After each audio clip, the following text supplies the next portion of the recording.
Hello there and welcome back to D's Health Diaries. If this is your first time on this channel, my name is Daisy, aka D. If you're a returning viewer, you have probably noticed that I did not do anything about this part. The idea was to get some artwork that showed something about health and wellness, but I'm yet to get to that. It's been a busy week, I've been all over the place, and I'm still going to work on that. But for this episode, we're going to work with this plain canvas. That said, today we have a very exciting topic, and that's the myth, the weight loss myth that weight loss is a linear process. I used to believe in this when I first started my weight loss journey, and for a long time I used to be very discouraged when I got on the scale and it was not going down, or it was going up, which was even worse than when it was not moving. And I know that many people think that when you start a weight loss journey, that it's going to be a very linear process. So for example, if you're at 150 pounds and your goal is 130 pounds, you expect that it's going to go like 150, 145, 140, 135, 130. But in reality, that does not always happen. So I'm going to talk about why people believe that weight loss is going to be a linear process. I'm also going to talk about the science as to why this is not a linear process. And finally, I'm going to talk about what you can do so that you can make your weight loss journey a bit more linear compared to what it has been if you are struggling with this. That said, let's get started.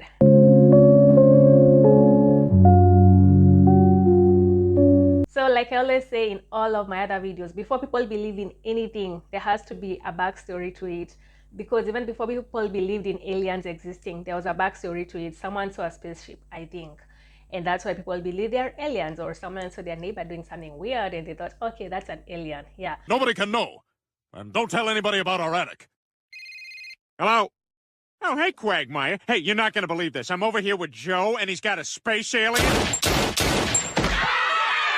So for everything, there's always a backstory. So why do people think that weight loss is supposed to be such a linear process? First, let's do the science, the mathematical part. Because when you look at weight loss, you're told it's calories in versus calories out. From that standpoint, it's basically a mathematical question, a mathematical equation, a mathematical formula. Yes, it's a mathematical formula. That means that if you're supposed to eat 2,000 calories and now you're eating 1,500 calories, that means you're at a deficit of 500 calories per day. And based on that, you'll be at a deficit of 3,500 calories per week, which is equal to a loss of 1 pound of body fat. That's what the math says. So it's not unusual for people to look at their calorie calculators and say that, okay, based on this, I'm supposed to be at this number of kilos, or I'm supposed to weigh this much in pounds because I've been at a deficit that's this much, which is X, Y, Z. So people look at it as calories in versus calories out. The second one is the media. When you look at most weight loss plans, you're told lose 20 pounds in 4 weeks. Are you fat? You need the John Whirley Aloysius Wiggle Worm. Results may vary. Lose 2 kilograms in a week. I'm going to keep using kilograms and pounds because as a diet coach, I work with people from different regions. I am originally from Kenya and we use kilograms, but I have clients from Australia, from Canada, and they use pounds. So I try to use both. I have already learned how to convert from one to the other. I know that a kilogram is 2.2 pounds. I know that, but that's why you'll see that I'm going to be using the two at the same time. So whether I'm using kilograms or pounds, it doesn't really matter, because the point here is that you'll see that these plans will have a very specific weight loss goal. You'll be told that you'll lose 10 kilograms in 2 weeks. You'll be told that you can use 10 pounds in a week. And people then get into weight loss thinking that this is purely a mad thing because you can lose this number of kilograms or this number of pounds in this amount of time. And because media portrays weight loss as this dramatic thing, people think that their weight loss will also be just as dramatic. Because I saw that someone lost 12 pounds in a week, which means that I can also do the same thing. So it's all about what we see other people doing, and we expect that we can emulate the same thing. We can see the same results when we also do our weight loss journeys. Hey, man, can I copy your homework? Can I copy your homework? No, you can't copy my homework! There is bitches! The third part is that when people set their goals, they set it often with a weight loss goal in mind. I know there are people who will think of weight loss in terms of maybe I can fit into this dress or I can fit into that pair of jeans.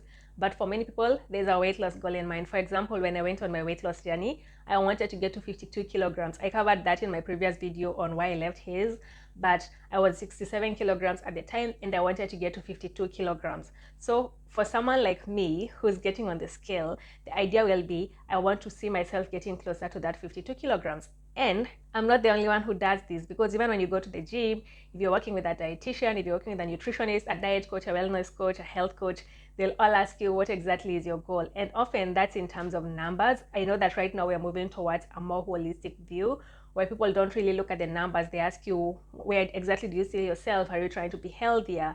Are you trying to have more energy? Are you trying to eat more nutritious food? But usually it was all about that number. So you go to the gym and your fitness coach looks at you and asks you exactly what are you trying to achieve. I'm thinking thin. And maybe you'll tell them that right now I'm 200 pounds and I want to get to 180 pounds. There's that trend of always equating your weight loss to moving from this point to this point. So people start thinking that, yes, I'm 160 pounds, I want to get to 120. And there's that expectation that it's going to go from 160 to 120 or whatever your goal is right now and where you are. So you just expect that to be just this decline. So there's that reason people think that it will just be this very smooth trajectory. So is weight loss linear? No, the truth is that it's not linear. I'll just cut to the chase here and stop dilly-dallying, and I'll tell you that when you go on a weight loss journey, it's not going to go from 160 to 120. There'll be days that you'll be at 160, then you go to 158. This is an example. And then you go back to 160, and then you go to 154, and then you go back up to 156. It's just this, it's all up and down. But eventually, if you stick to it and this is where you started and this is where you're going, there'll be a straight line between them. But in between, there will be those fluctuations. But why does that happen? Let me explain. First, your body is not like a mathematical formula, and that means that whatever is happening to your body every day will have an effect on your weight. And that includes things like how much water you drank, how many carbs you ate, whether you slept well, if you're a woman, whether you're on your period, and it also depends on the phase of your cycle that you're in right at that point. I'll give you an example. If you go to eat at a restaurant and you have foods that are high in carbs and sodium, you'll notice that the next day you'll have more water retention. And as a result, let's say you stepped on the scale the previous day and you were at 130 pounds. On the next day, you might find that you're at 132 or 134. And that's not because you've gained weight, it's because there's more water retention. And when you're looking at the scale and you're not accounting for such factors, you might start thinking that your weight loss journey is failing. But what's really happening is that your body is adapting to the conditions under which it is in at that point. So whether that's because you're eating more carbs, or that's because you're eating foods that are high in sodium, or that's because you're not sleeping enough, because I've seen that. For example, on a day that I've not slept well, my weight will go up. Just naturally, it will go up. If I have 6 hours of sleep instead of 9 hours, my weight goes up. If I have more than 9 hours of sleep, my weight goes down, because our bodies react to the situations that they are in at that point. So it's normal for your body to have fluctuations, and that's why your weight loss cannot be exactly linear, because you will have days that you've eaten so much sodium, and then there'll be a day that you'll have eaten foods that are very high in carbs, yet you're usually on a low carb diet, and these things will have an impact on your weight. Number two, we have to talk about the fact that weight loss journeys plateau. You've probably heard about people talking about the fact that they've been on this weight loss journey and their weight is just very stagnant. Or you've also experienced it. I've experienced it when I was doing my weight loss journey. When I got to 54 kilograms on my way to 52, my body refused to go under 54. I stayed there for a while and I was at a deficit. My body was absolutely refusing to go below that point. And that's because I had reached my set point. Of course, later I did go below 54, but that required me to come back up to maintenance and just maintain that and give my body time to adapt to that new weight and then go back lower in my deficit. Not too low. I usually do 250 to 400 when I used to have a deficit. Right now I no longer do calorie deficits. I'm more interested in bulking, but at that time I had to go up to my maintenance and then just go down by around 250 to 400, and that's when my body went down. The reason this happens is that the more you lose weight, your body adapts its metabolic rate. It slows it down because it's really trying to get you back up to a higher weight. This happens. It's not that your body is working against you. Some people may say, oh, you're in starvation mode. It's not that you're starving. And if your body is trying to conserve its energy, it's going to make it very hard for you to lose weight, because now you're not working with the same maintenance calories that you were before, which means that As much as on paper it might look like you're having a deficit of 500 calories, in reality it might be much lower.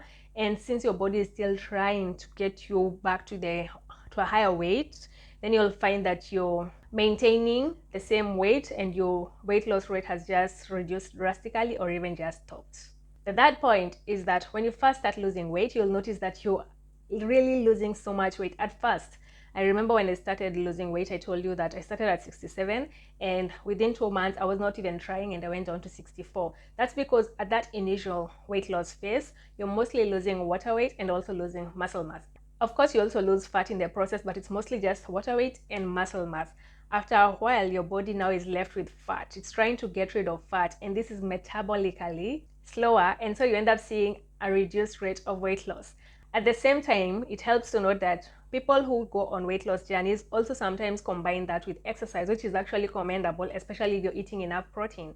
And in this case, the scale might not be moving, but what's actually happening is that you're building muscle. And as a result, your body fat might be decreasing, but you'll not see that on the scale. When you step on the scale, you might be at the same weight, or you might even look like you're gaining weight. The scale might even be higher.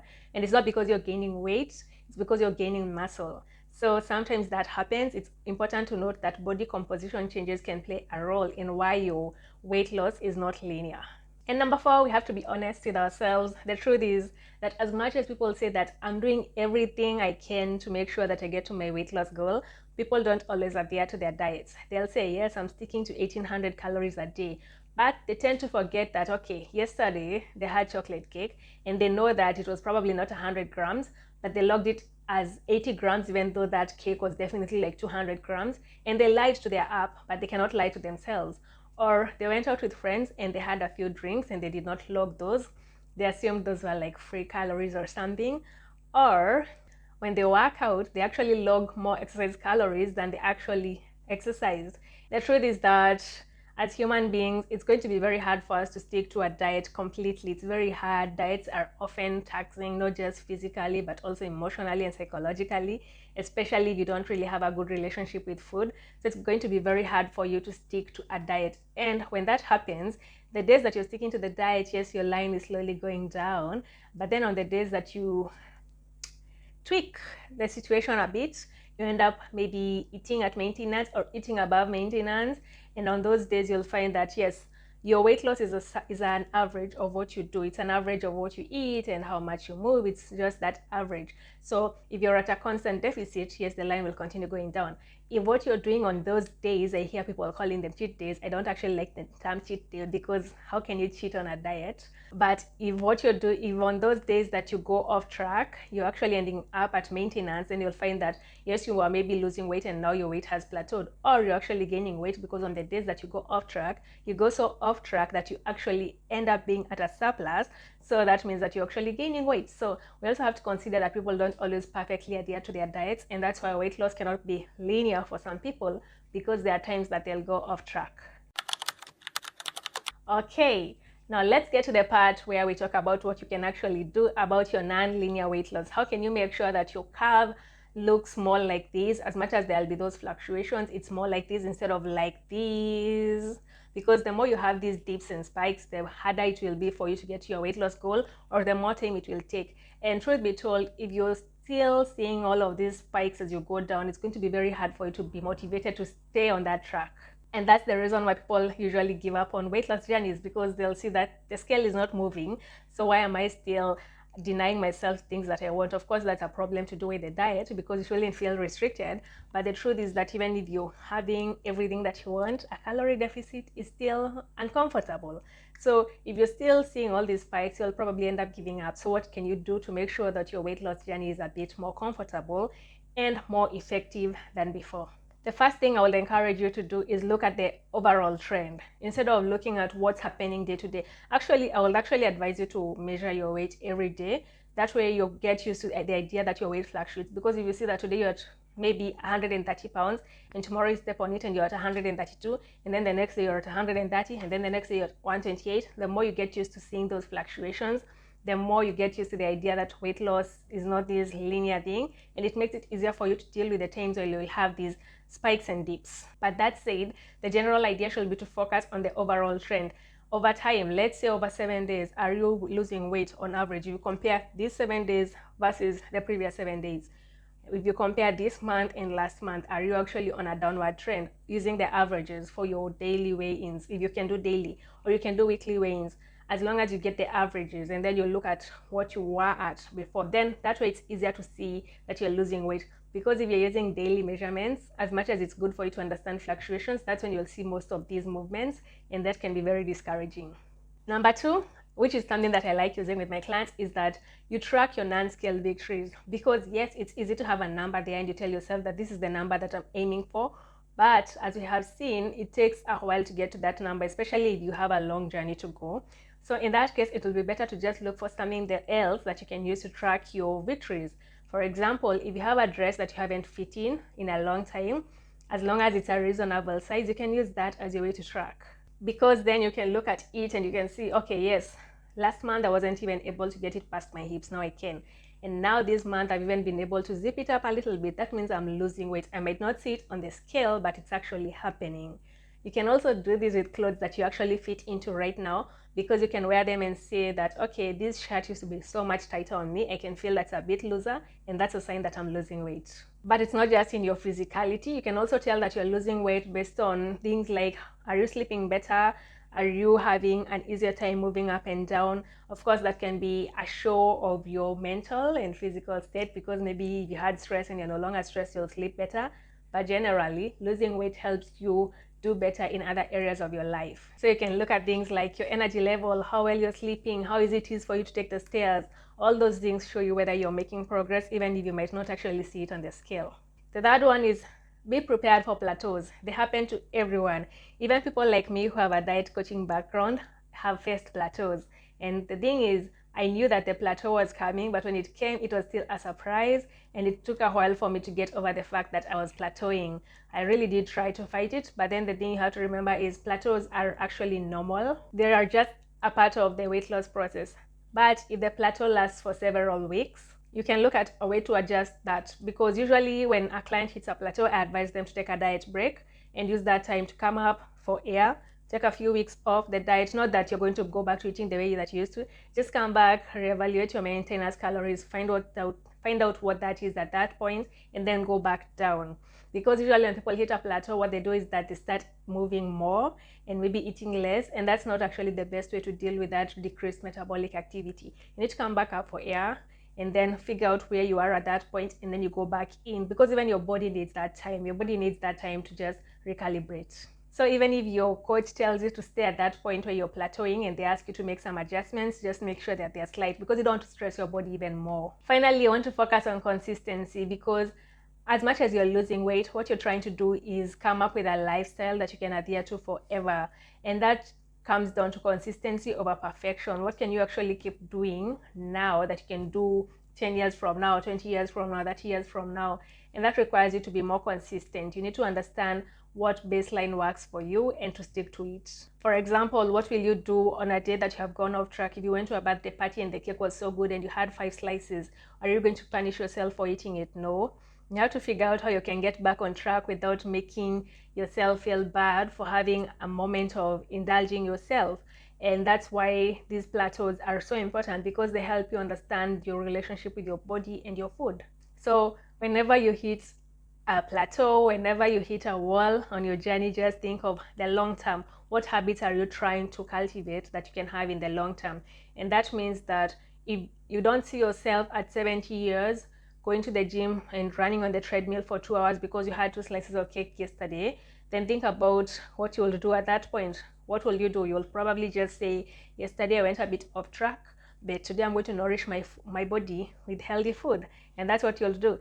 Because like even in my program, Better in 90, the idea is to help my clients build sustainable habits that they can sustain forever. The idea here is to sustain consistency over perfection. And that means that what you're doing today has to be something that future you can also do. If you cannot see yourself doing that forever, then it's time to rethink your strategy and find something that actually works for you, something that you're actually excited to do. And that brings me to the end of today's video. I filmed it at night, so I hope the lighting will be good. I did my best. I don't see any shadows. I decided to do this right now because if I keep waiting for the right time, I'll fall behind. And I'm really working on having this weekly video coming out. Every Monday I want to have a video out, and soon I'll start doing reaction videos. I'm still trying to figure out how to do that in a respectful way that does not paint the creators that I'll feature in a bad light, but instead focuses more on the message that they're trying to spread and what could be problematic about it. Because my goal is to be more informative as I'm trying to break down the weight loss myths, not the people behind the weight loss myths. It's just to